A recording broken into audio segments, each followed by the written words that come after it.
ကုသမာဂျိုဆေးစာရဲ့လက်စွမ်းပြမှုနဲ့အတူဇရာအောင်ဆုံးကအသင်းကိုအရေးနှိမ်သွားခဲ့ရတဲ့အာနီစလောရဲ့လီဗာပူး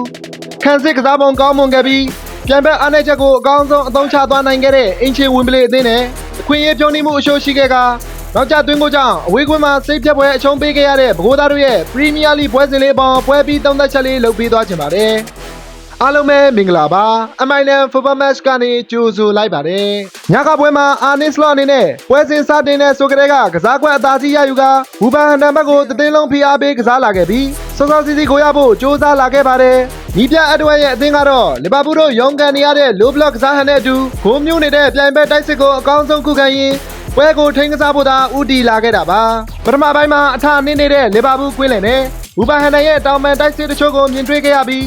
နှစ်သင်းစလုံးကဘောလုံးတွေသာအကင်ကစားနေခဲ့တာကြောင့်အခွင့်အရေးတွေထိထိရောက်ရောက်မဖန်တီးနိုင်ပဲပွဲကအေးဆက်နေခဲ့ပါတယ်ကိုဒီကပွန်နဲ့မိုဟာမက်ဆာလာတို့အသီးသီးကြောင်ပြောင်းနေခဲ့တဲ့ဘယ်ညာဝိုင်းစုံနေမှာဆိုရင်ဖရင်ဘောင်ရဲ့အတိုးလုံးတွေနဲ့တကွာမီလော်ကာကရဲ့ဖြတ်တင်ဘောနေနဲ့ပါဖိအားပေးသွားခဲ့ပေမဲ့အတိအကျအဆုံးသတ်ပေးနိုင်မဲ့တိုက်စစ်မှုမျိုးရှိမနေခဲ့ပါဘူးဒီနေ့ပွဲအတွက်ပဲခူးသားတို့ရဲ့ကွင်းလယ်ပိုင်းရုံးကန်နေရခြင်းဟာ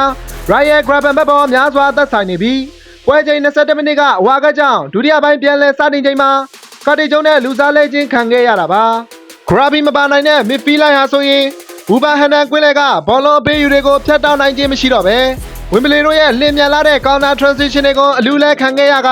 အနေများတဲ့ရှိန်ချောင်းမှုတွေကိုပါခွင့်ပြုခဲ့ရတာပါဒုတိယပိုင်းမှာလီဗာပူးတိုက်စစ်ကကျင်းလည်လာတဲ့ပြိုင်ဘက်နောက်တန်းကိုထိုးဖောက်လာနိုင်ခဲ့တဲ့ဆိုသည့်တိုင်အောင်ဘုသမာဂျိုဆေးစာရဲ့ထူးရှဲလက်စွမ်းတွေကိုကျော်လွှားနိုင်ခြင်းမရှိခဲ့တာကြောင့်တွင်းကိုတွေမမြင်တွေ့ခဲ့ရပဲဂိုးကန်ခင်းနေခဲ့ရပါတယ်ဒါပေမဲ့ပွဲချိန်မိနစ်50ဝန်းကျင်မှာအဲ့တဲ့အသင်းဦးဆောင်ကိုရရှိဖို့အနည်းဆက်ဆုံးအနေအထားကိုရောက်ရှိခဲ့ပြီး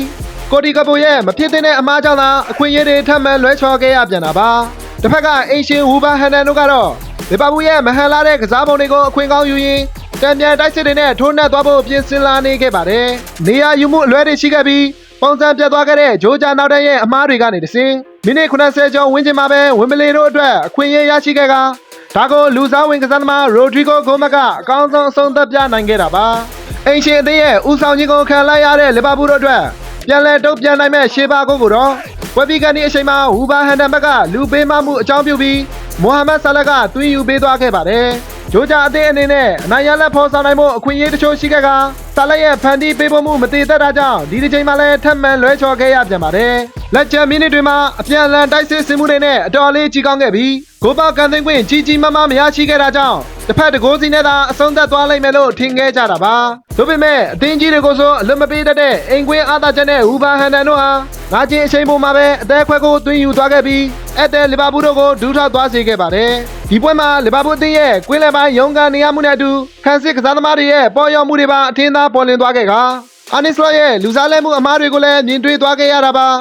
ပြိုင်ဘက်အသင်းတွေပွဲချက်ကစားရဖို့ရှိနေချိန်ဒီခုလိုရှုံးပွဲကြုံတွေ့ခဲ့ရခြင်းကလီဗာပူးအသင်းအတွက်အကျက်တဲတစ်ခုဖြစ်စေခဲ့ပြီးချန်ပီယံလိဝင်ခွင့်တနေရာအတွက်လည်းလှုပ်ခတ်မှုတချို့ဖြစ်ပေါ်စေခဲ့ပါတယ်ဇရာအောက်ခြေကအသင်းနဲ့တွေ့ဆုံနေတာကြောင့်မျှော်လင့်ချက်ကြီးမားခဲ့တဲ့ပရိသတ်တွေအတွက်ဒီလိုရှုံးနိမ့်မှုဟာတကယ်ကိုစိတ်ပြက်အားလျော့စရာအခြေအနေပါ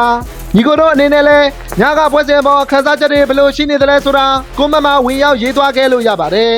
အသစ်တွေအတွက်ကျွန်တော်ရဲ့ channel လေးကို like and follow လေးလုပ်သွားပေးခဲ့ကြပါအောင်အားလုံးကိုကျေးဇူးအထူးတင်ပါတယ်